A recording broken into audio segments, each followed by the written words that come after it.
ثلاثة حق على الله أونهم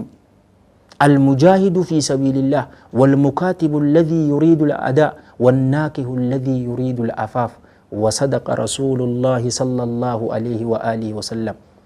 orma sadii rabbiin isaan san gargaaruun isarratti haqaa ifirra sabachiise anaatu isin gargaaraa jee rabbiin addunyaa fi aakhiratu warra isaan gargaarerraa nu haa taasisu qaduraa almujaahidu fi sabilillah karaa rabbii keessa qabsaawaa namate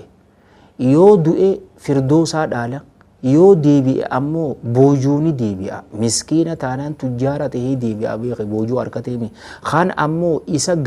gabra ture if galmeese yaa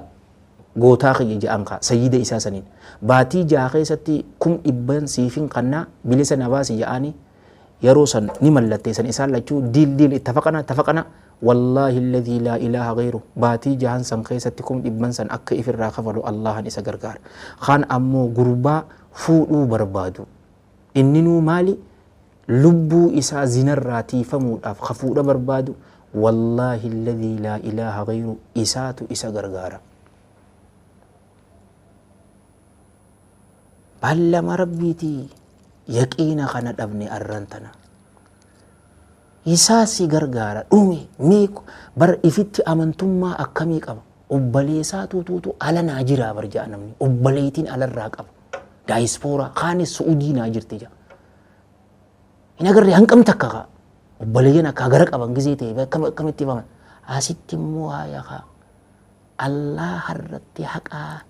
jalla jalaalu rabbii isa addunyaa fi aakhiraa qabu wanni isaa kaafii fi nuun kun jennaan numa taati bar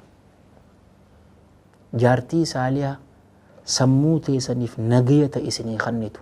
dhiira kana waa hedduu dhiibbaatti godha bakka dalagatti rabshaa sitti kaasan namni garii namarra dhadheerata yeroo mana dheexe sammuu ta'e nagaya tasii kennitu san wallaahi jaartii san fi barbaadiin sin jaa addunyaan tun mogolee isiitiin qananiidhaa وخير متاعها المرأة الصالحة جي رسول صلى الله عليه وآله وسلم الرجال تنقنني إسيدا أمو جارتي غاريك أباچو جيبر أمنتاك أبانان أيلي إسي خيستي غاري تانان إلمان خيسي قدستي هوري خيسي أيدي yoo ati lubbuu tee gama isii irkiste singantu jechuudha jechuu kun jecha kiyyaa miti allaamatu ibnu uthaymiinii je xayyaballahu taraa